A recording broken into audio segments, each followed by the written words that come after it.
Hi guys, I'm Ken, the boring fisherman. I'm in my trailer with all my stuff, and if you look out here, I'm going to do some work on the StarCraft. It's Saturday. Hester wants to try and put some paint on it tomorrow. She's excited. She wants to see it with some paint, so we're going to do that tomorrow, Sunday, because she has Sunday off. I got my normal color, the high hiding white. You see my roller tray and paintbrushes here. We're going to just put a coat on the sides, make it look less trashy. And then today I'm going to just do some putty, some backfilling and stuff, and make measurements for that skid plate I got to make. Just kind of tinkering. I'll put some pictures up in the video in here somewhere. I polished up the transom corner caps, sanded and polished those. So I'll get to it.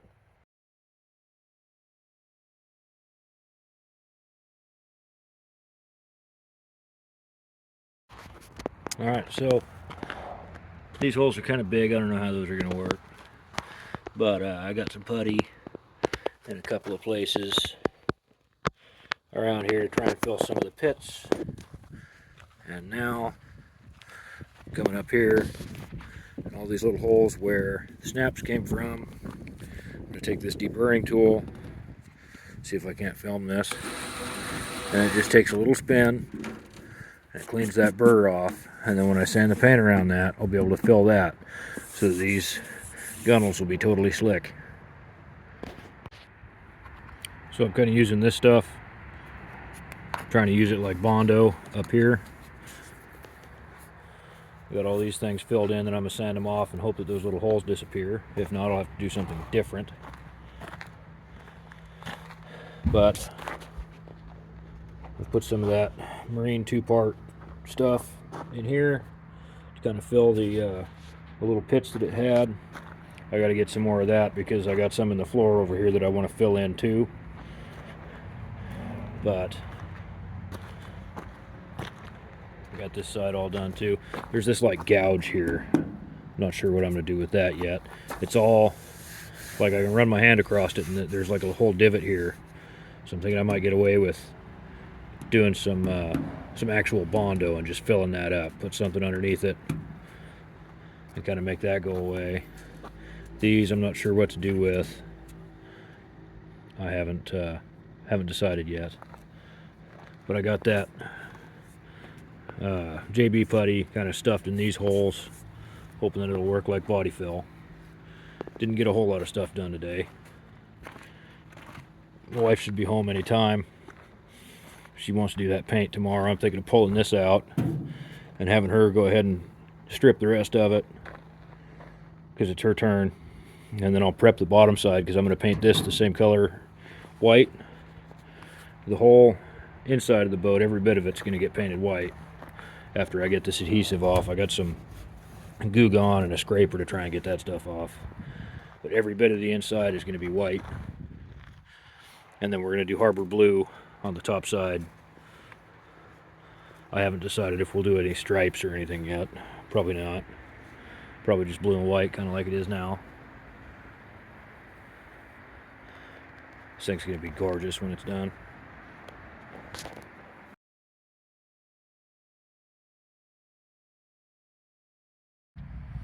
Alright guys, it's the next day. Me and Hester are out here working on the splash well. We just got the old filler neck removed, and I finished pulling the rivets out of the old rigging tubes, or where a rigging tube used to be anyway. But I got my little countersink again. I'm going to clean all these holes up. Hester, if you want to point down here. Got some spots where some rod holders used to be mounted. I'm going to clean the holes up around those, as well as the holes from all the snaps across the top. So this splash well on the back side here, which is kind of just rough aluminum, we're going to scuff it up really good with some sandpaper, and we're going to paint this white. Hester wanted to do some paint today, so this is probably all the paint she's going to get because I think it's too cold to put paint on the actual boat. So we're going to get this cleaned up. I'm not going to remove this fuel fitting. I'm just going to push the mud dauber nest out of it eventually because I think I'm going to try to use it. I haven't decided yet. So without any further ado, I got that little countersinking tool, deburring tool that I used yesterday, and I'm just going to come in a couple of spins like that. That one still has a rivet in it. That one still has a rivet in it. But I'm going to use this countersinking tool because like these holes here, somebody just drove a screw in there and made a mess. But that countersinking tool is just going to clean them all up real nice. I may go back with some Scotties and put some Scotties in their place, but for now I want to get all the sharp edges off as such, and you can see that just kind of puts a nice little countersink in those holes. If I want to fill them, now I can fill them. If not, then I can punch them out and screw my Scotties on. So far as this spot is concerned, let me turn this over so you can see it better. Where this filler neck used to be, which is kind of rough, I'm going to hit that with the sander to kind of clean that up. But I'm going to try to go with like 6-gallon cans stored under here. But if I go with a fixed fuel tank, then I'll go back here with another filler neck that isn't the dilapidated old one. If I go with throwable cans that I don't fill, then I'm going to match this location on the other side and mount a pair of flush mount rod holders here just to kind of cover up the hole. So I'm going to get going on this, and then I'll set Hester loose on it with a sander. So I got everything deburred satisfactorily, that I'm going to anyway. But this is the only piece of this trim that this entire boat has. Some of the older models have this that totally lines the whole inside at the top edge. I don't want to pull it off right now. We might pull it off later depending on how the interior build goes. But what I'm going to do now is I'm just going to mask this off so that we don't get into it with the sandpaper. So I've got some really cheap painter's tape, and I'm just going to go ahead and start masking it off here.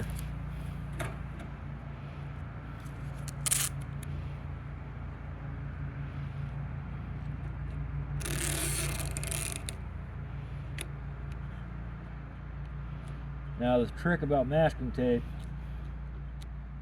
and why I got the cheap stuff, is because you're going to screw a lot of it up, for one, and for two, you don't want to leave it on for too long because it'll like permanently bond to whatever it is that you're masking. I've learned that from experience, especially with this inexpensive stuff. And I got a wrinkle in it, so I'm going to have to patch the metal.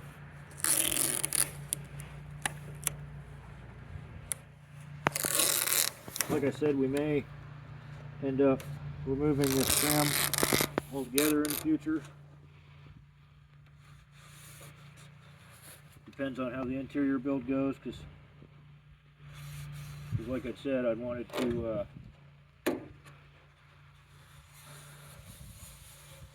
build a bench across the back, and I may tie it in with the splash well and need to remove this trim.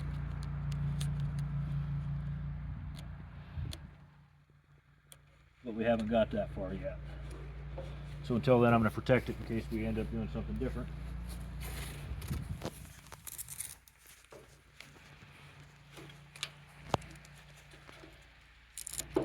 And I'm not masking it in the same fashion as if I were to paint it.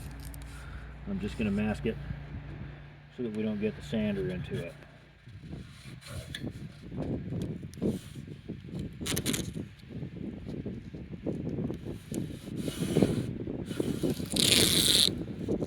Just like I said, I'm going to set Hester loose with the sander.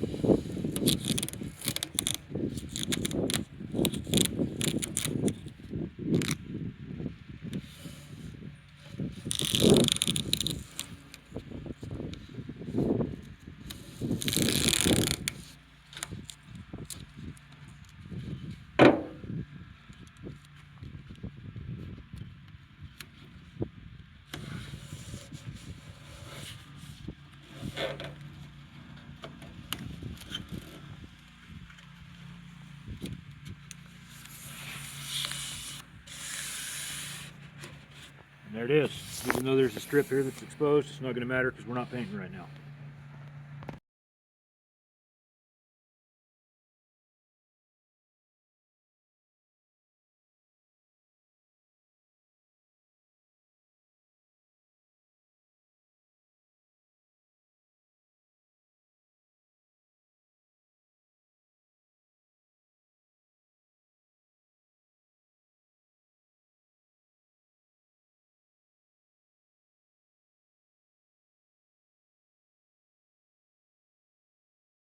Alright, so now I'm just gonna kind of scuff up the parts in here that we couldn't get to with the sander, like down in here. Now there's still some junk from the stuff that used to be screwed up here, but I'm not too worried about it because I'm going to fill it later anyway. So taking a piece of that 100 grit, and I'm not going for a polished finish. I'm just going for scuffed up to the paint will stick.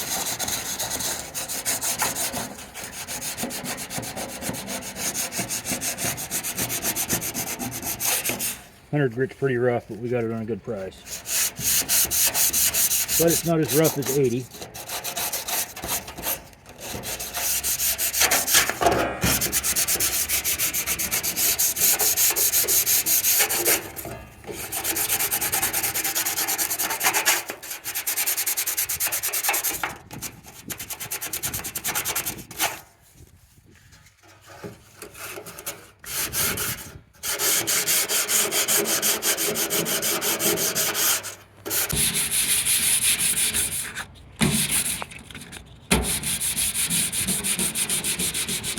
Trying to get these little spots we couldn't get into with the power sander. That just deleted my sandpaper. I'm sure you can hear my compressor running in there. My grandpa's compressor. I got my little Presto blower here. Affectionately, we've named this the Dick blower because I got it from a guy named Dick, or Richard for long form. But I'm going to blow all the sand from the sandpaper and the debris off of here.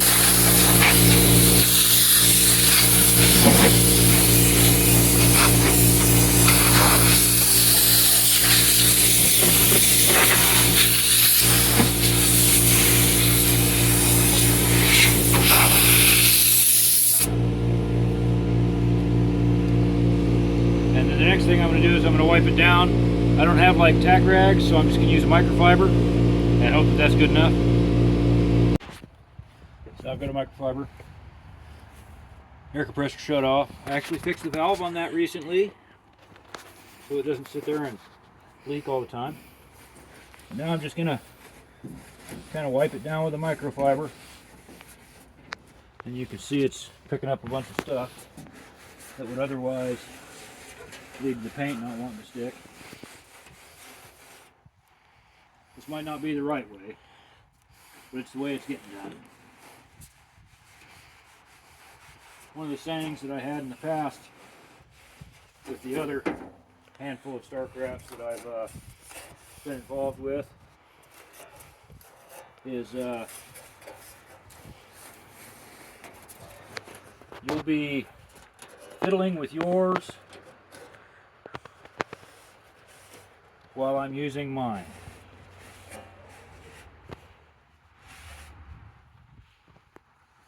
Ouch. Anyway. Alright guys, so the video that I took of actually painting this, right, I had the camera set up in the stand, it's my phone, and it recorded for all of about 45 seconds before it said that it was out of storage space and couldn't record anymore. And so I didn't get any footage of actually painting this thing. But what we did is we went over with we got a little 4-inch foam roller and a tray here and a 2.5-inch brush, and we rolled a couple coats on it. The first one was real light and it got tacky almost immediately because the paint's real thick because it's cold. And then we went over it again with the roller, and then like along this lip, down inside here, and in all the corners where the roller wouldn't reach, we touched up with that brush, and I spent probably an hour chasing light spots. It probably will need another coat of paint, but it's kind of chilly. I don't like how the paint's running right now, or flowing rather. But it's white. I'll put a couple pictures of it up.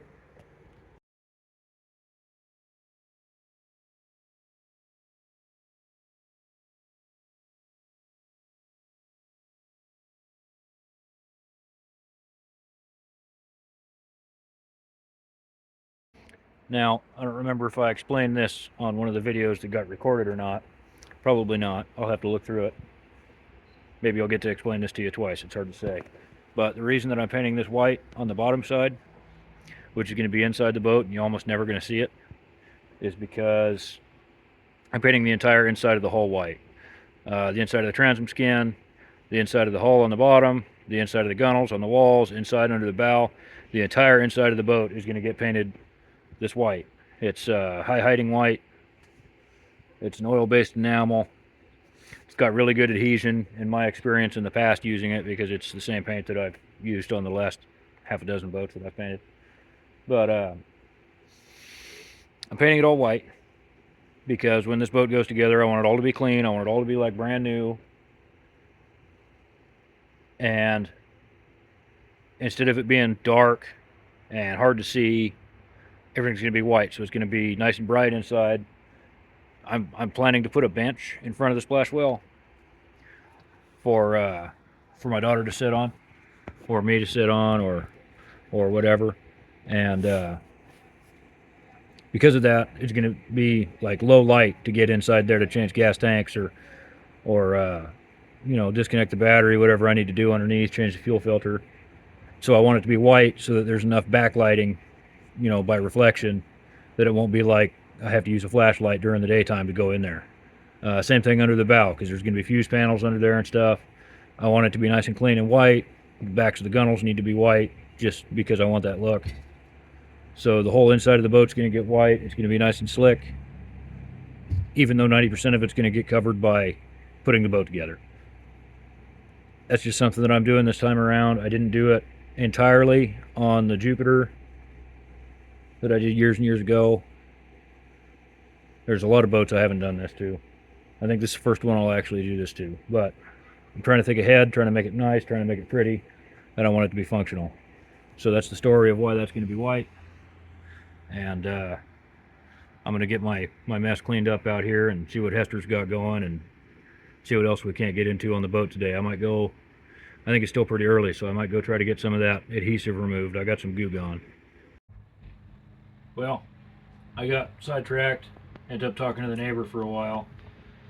I didn't go and work on getting that adhesive stuff removed, but I wanted to point something out for in the shop, just some knowledge for you guys. This is my air hose. So when you're putting your air hoses away, don't wrap them up real tight into a little ball. If you leave the coils long like this, then the hose won't hold the tight memory and it'll be easier to use next time. When you have it wrapped up real tight, real small, or like when you're wrapping it around your elbow and it's a really tight little bundle, the hose will hold a memory and it'll be hard to use next time, because it'll be spun up real tight. It'll be trying to spin around on itself. You won't be able to pull it around the corner.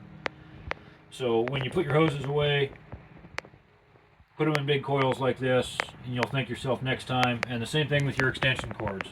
Now this one, I'm still trying to get the memory out of it, because when I got it, it was bundled up real tight in a package, kind of like this cable, you know. But the bigger the coil you can store your hoses or your cords in, the less memory they have, the easier they're going to be used for the longevity of you having the cord or the hose. Hopefully that helps you. I hope you enjoyed this video this week. I wanted to go ahead and give you a reminder that I have a playlist for this project. It's on my channel page. It's titled 1977 StarCraft Holiday. You can check that out, see the progress, if you care to see it anyway, that is. Otherwise, thanks for watching, and we'll see you next time.